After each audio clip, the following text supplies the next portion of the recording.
नमस्कार दोस्तों, स्वागत है आप सभी का आइडियल एकेडमी के ऑनलाइन लर्निंग प्लेटफॉर्म में। दोस्तों, इस वीडियो में हम बात करेंगे Rutherford experiment discovery of nucleus के ऊपर। तो ये बात करते हैं। तो जैसे कि ये अपरेटस मैंने यहाँ बना रखा है पहले से ही रदरफोर्ड एक्सपेरिमेंट के लिए। देखिए दोस्तों, क्या है ये, क्या है ये है आपका रेडियो एक्टिव,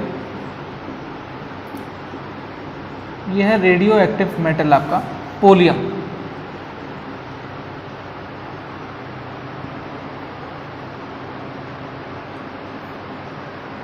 ये आपका रेडियो एक्टिव पोलियम है। ये क्या कर रहा है, यहाँ से रेज निकाल रहा है। ये रेज कौन सी है, ये है alpha particles. Alpha particles, alpha particles के बारे में मैं थोड़ा डिटेल में बात करूंगा। अल्फा पार्टिकल्स क्या होते हैं? अल्फा पार्टिकल जो होता है वो एक्चुअल में हीलियम डाई पॉजिटिव एटम जो होता है उसको अल्फा पार्टिकल कहते हैं। क्या होता है, ये होता है आपका हीलियम। इसमें से आप 2 इलेक्ट्रॉन्स को निकाल देंगे तो ये डाई पॉजिटिव फॉर्म में आ जाएगा।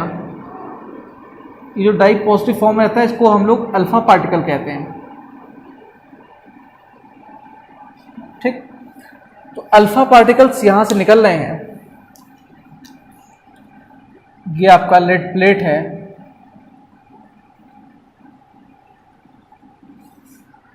और ये जो आपका है ये आपका गोल्ड फॉइल है। ये क्या है, ये है गोल्ड फॉइल। तो अल्फा पार्टिकल्स यहां पर जाएंगे, अल्फा पार्टिकल्स आगे मूव करेंगे, और ये आपकी स्क्रीन है। जो स्क्रीन है ये है जिंक सल्फाइड की, zinc sulphide screen. Zinc sulphide के स्क्रीन पर क्या होता है, जब जिंक सल्फाइड स्क्रीन पर कोई पार्टिकल टकराता है तो वहां पर लाइटनिंग होती है और हमें पता चलता है कि वो पार्टिकल वहां पर है, कोई चीज वहां पर टकरा रही है। अल्फा पार्टिकल्स इस गोल्ड फॉइल से पास करेंगे तो होगा क्या, क्या ऑब्जर्वेशन आई, इसके बारे में हम डिटेल में चर्चा करते हैं।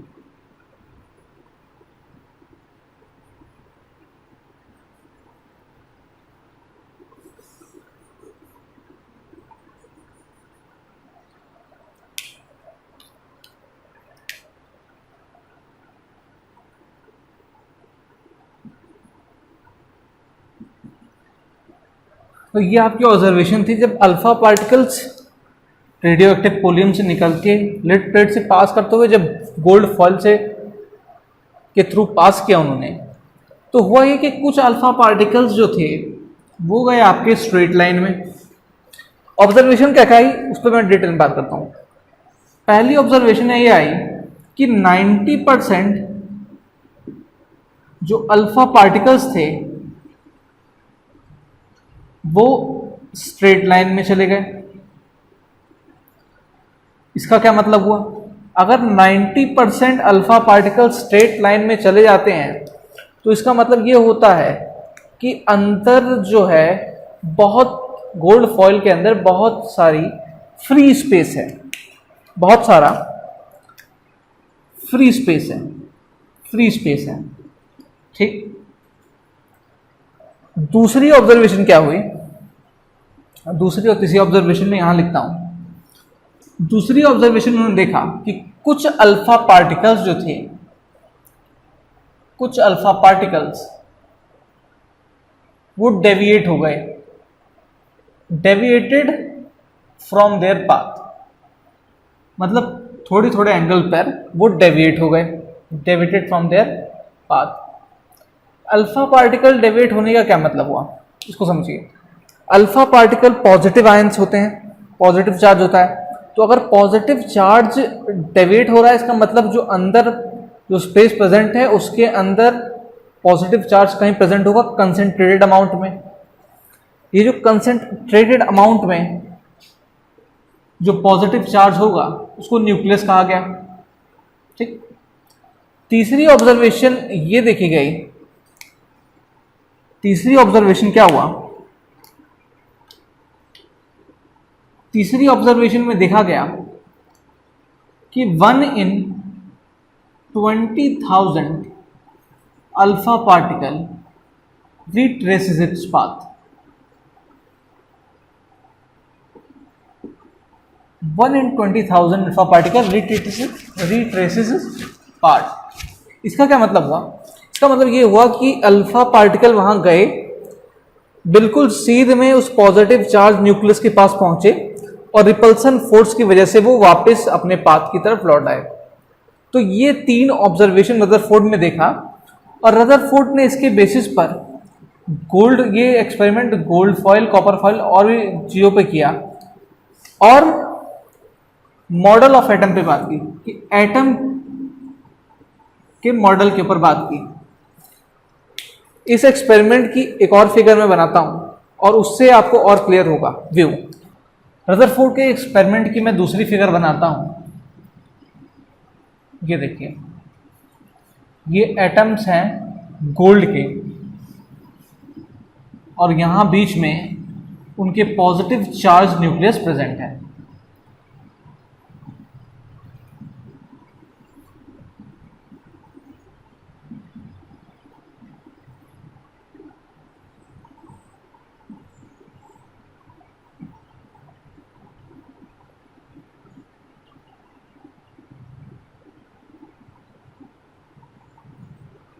तो हुआ ये, एक सीरीज और बना देते हैं।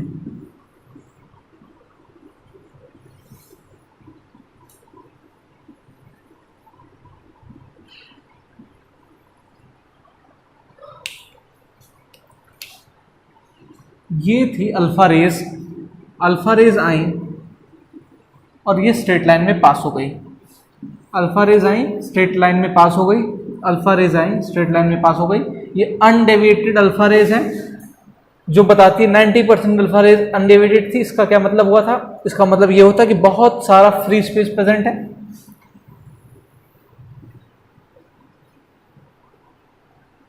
उसके बाद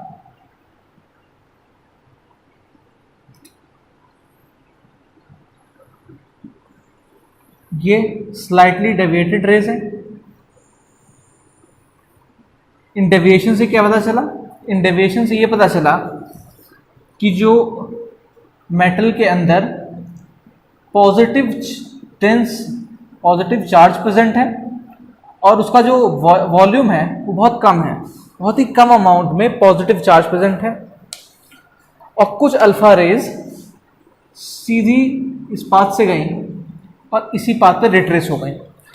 1 into 20,000 वन पार्टिकल जो था 20,000 पार्टिकल्स में इस प्रॉपर्टी को शो कर रहा था। इसका मतलब ये निकाला गया कि जो ये पार्टिकल उस पॉजिटिव चार्ज के सीधे सीधे संपर्क में आया और रिपल्सन फोर्स की वजह से वो वापस चला गया। इस एक्सपेरिमेंट के बेसिस पर रदरफोर्ड ने एटॉमिक मॉडल अपना डिजाइन किया और वहां पर उन्होंने पॉजिटिव चार्ज यानी कि प्रोटॉन्स की और नेगेटिव चार्ज इलेक्ट्रॉन का रिप्रेजेंटेशन किया। ये रिप्रेजेंटेशन जब उन्होंने किया, इस बारे में, इस एक्सपेरिमेंट्स के ड्रॉबैक और इसके मॉडल के बारे में डिटेल में चर्चा करेंगे। उससे पहले हम बात करेंगे डिस्कवरी ऑफ न्यूट्रॉन की। तो ऐसा उनको तो हुआ क्या कि इसके बेसिस पर जब उन्होंने अपना मॉडल डिजाइन कर दिया तो उन्होंने ये पाया जो उसका एटॉमिक मास है एटम का, वो मास ऑफ प्रोटॉन और mass of neutron, mass of electron, mass of proton plus mass of electron के सम के बराबर नहीं आ रहा है। तो उनको ऐसा लगा कि एक और थर्ड फंडामेंटल पार्टिकल जरूर प्रेजेंट है जिसके अंदर चार्ज तो नहीं है मगर मास वो जरूर पॉजेस करता है। तो आइए अब हम बात करते हैं आगे की। दोस्तों, डिस्कवरी ऑफ न्यूट्रॉन से पहले एक इंपॉर्टेंट टॉपिक पर हम बात कर लेते हैं, पहले मोसली एक्सपेरिमेंट के ऊपर।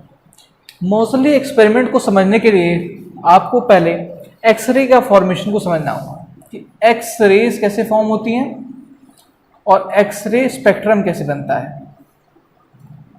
X ray spectrum. ये आपको अपैरेटस दिख रहा है। इस अपैरेटस में ये जो टर्मिनल है ये है आपका कैथोड, ये आपका कैथोड है और ये आपका एनोड है। एनोड जो होता है वो पॉजिटिव टर्मिनल होता है, कैथोड आपका नेगेटिव टर्मिनल होता है। तो यहाँ पर हो क्या रहा है कि इस कैथोड से कैथोड रेज निकल रही हैं। ये कौन सी रेज हैं? ये हैं आपकी कैथोड रेज, जिनके बारे में मैंने बात पहले कर चुका हूँ। तो कैथोड रेज क्या हो रही है? कैथोड रेज इस मेटल टारगेट से टकरा रही हैं। कैथोड रे इस मेटल टारगेट से टकरा रही हैं और इस मेटल से एक नई तरह की रेज निकल रही है जिसको कहा जाता है एक्स रेज। इसको कहा जाता है एक्स रेज। और ये जो है ये आपका डिफ्रैक्शन यूनिट है, ये आपका डिफ्रैक्शन यूनिट है। इससे टकराने के बाद ये जो एक्स रेज हैं ये डेविएट कर जा रही हैं। ये आपकी डिफ्रैक्टेड एक्स रेज हैं, डिफ्रैक्टेड एक्स रेज हैं।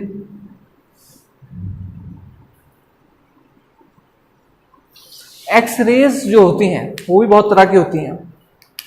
एक्स रेज में alpha X rays, beta X rays भी आती हैं।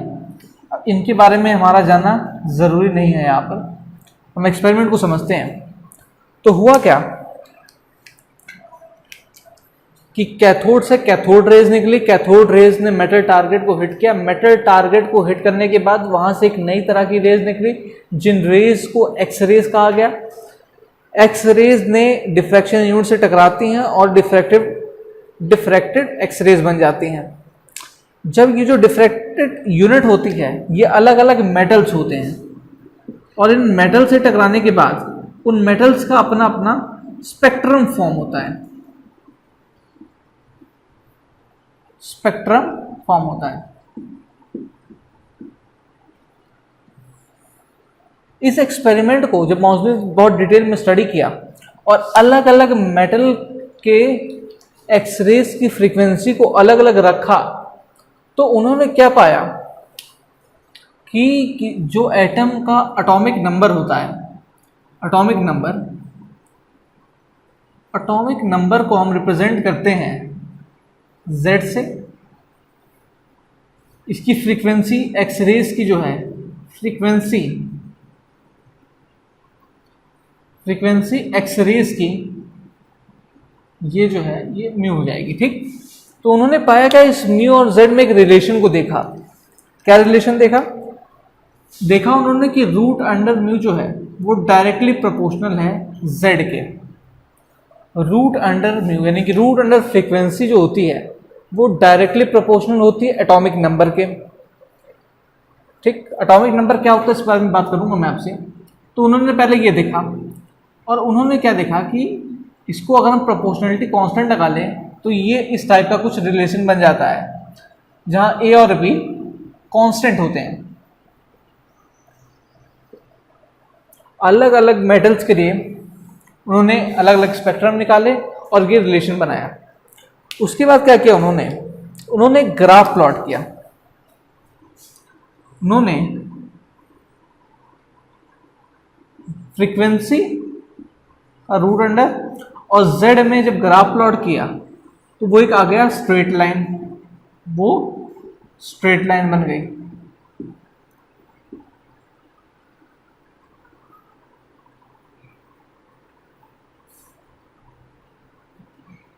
स्ट्रेट लाइन बन गई। ठीक, अब एटॉमिक नंबर की बात करते हैं। एटॉमिक नंबर होता क्या है? एटॉमिक नंबर जो होता है, atomic number is equal to number of electrons. Atomic number का वैल्यू जो होता है वो नंबर ऑफ इलेक्ट्रॉन्स के इक्वल होता है। और कोई भी जो एटम होता है वो इलेक्ट्रिकली न्यूट्रल होता है, यानी कि जितने नंबर ऑफ इलेक्ट्रॉन्स होंगे उतने ही नंबर ऑफ प्रोटॉन्स होंगे, यानी कि यही नंबर इक्वल होता है नंबर ऑफ प्रोटॉन्स के भी। और इसी एटॉमिक नंबर के बेसिस पर पीरियोडिक टेबल में, यहां पर लिख देता हूं मैं, पीरियोडिक टेबल में रिप्रेजेंटेशन भी होता है एलिमेंट्स का। तो इस एक्सपेरिमेंट की कुछ महत्वपूर्ण बातें ये थी कि सबसे पहले इस एक्सपेरिमेंट को लिया गया, एक्सरेज का फॉर्मेशन किया गया, एक्सरेज को निकालने के बाद अलग अलग डिफ्रैक्शन यूनिट में जो कि मेटल्स थे उसका स्पेक्ट्रम फॉर्म किया गया। स्पेक्ट्रम को फाइंड करने के बाद उन्होंने देखा कि फ्रीक्वेंसी और एटॉमिक नंबर जो होता है उनमें डायरेक्टली प्रोपोर्शन का रिलेशन होता है, और उन्होंने एक रिलेशन फॉर्म करने की कोशिश की जहां पर यहाँ आप देख पाएंगे ए बी कॉन्स्टेंट है। उसके बाद उन्होंने ग्राफ प्लॉट किया तो देखा हाँ ये जो होता है स्ट्रेट लाइन का फॉर्मेशन होता है। एटॉमिक नंबर की उन्होंने बात की तो एटॉमिक नंबर को उन्होंने कैसे डिफाइन किया, एटॉमिक नंबर जो होता है वो नंबर ऑफ इलेक्ट्रॉन्स को किसी भी एटम में रिप्रेजेंट करता है। वही जो, क्योंकि एटम जो होता है इलेक्ट्रिकली न्यूट्रल होता है तो सेम नंबर ऑफ इलेक्ट्रॉन्स जो होंगे उतने ही नंबर ऑफ प्रोटॉन्स होंगे, तो ये एटॉमिक नंबर ऑफ प्रोटॉन्स को भी रिप्रेजेंट करता है। इसके अलावा जो पीरियोडिक टेबल में रिप्रेजेंटेशन होता है एलिमेंट्स का वो भी एटॉमिक नंबर के बेसिस पर ही होता है। अब हम बात करेंगे डिस्कवरी ऑफ न्यूट्रॉन के ऊपर। न्यूट्रॉन की डिस्कवरी कैसे हुई? तो न्यूट्रॉन की डिस्कवरी होने से पहले ही मैंने आपको बता दिया कि जो एटॉमिक मास था एटम का, जो एटम का एटॉमिक मास था वो नॉट इक्वल टू था sum of mass of proton and sum of mass of electrons के। इसके इक्वल ना आने की वजह से इसका वैल्यू कम आता था हमेशा एटॉमिक मास से। तो रदरफोर्ड को लगा कि नहीं, वहां पर जरूर कोई न्यूट्रल फंडामेंटल पार्टिकल्स प्रेजेंट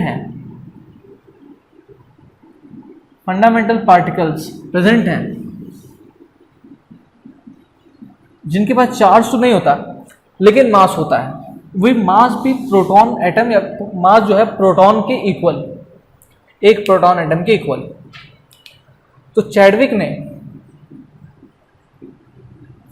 ये एक्सपेरिमेंट किया, एक न्यूक्लियर एक्सपेरिमेंट, जहां पर उन्होंने बेरिलियम को बम्बार्ड कराया अल्फा पार्टिकल से। यह है अल्फा पार्टिकल्स से बम्बार्ड कराया तो देखा कि कार्बन का फॉर्मेशन हो रहा है और एक न्यूट्रल सा एटम निकल रहा है। न्यूट्रल का सब एटॉमिक पार्टिकल है, न्यूट्रल सा, जिसके पास मास तो है मगर चार्ज नहीं है, नो चार्ज। तो यहां से डिस्कवरी हो गई आपकी न्यूट्रॉन की। अब न्यूट्रॉन की प्रॉपर्टी क्या है? न्यूट्रॉन के केस में E/m रेशियो जो होता है वो 0 होता है। न्यूट्रॉन पे कोई चार्ज नहीं होता, इसलिए उसका E/m चार्ज बाय मास का रेशियो 0 होता है। जो न्यूट्रॉन का मास होता है, न्यूट्रॉन का जो मास होता है वो मास ऑफ प्रोटॉन के इक्वल होता है, मास ऑफ प्रोटॉन के। इसका वैल्यू होता है 1.675 इंटू 10⁻⁻27 kg, और लगभग इतना ही मास एक हाइड्रोजन एटम का भी होता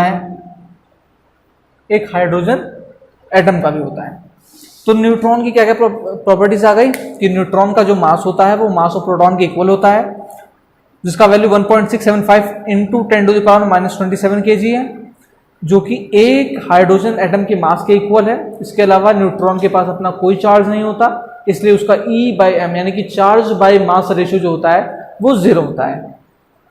तो दोस्तों अभी के वीडियो के लिए इतना ही। अगले वीडियो में हम डिस्कस करेंगे रदरफोर्ड मॉडल को। इसके अलावा अगर आपके पास कोई क्वेरीज हो तो आप हमें टेलीग्राम पर हमें मैसेज कर सकते हैं। टेलीग्राम का लिंक मैं डिस्क्रिप्शन में डाल रहा हूँ। इसके अलावा आप हमें इंस्टाग्राम पे भी फॉलो कर सकते हैं, और इस वीडियो को लाइक करें, शेयर करें, कमेंट करें और चैनल को सब्सक्राइब करें। Thank you.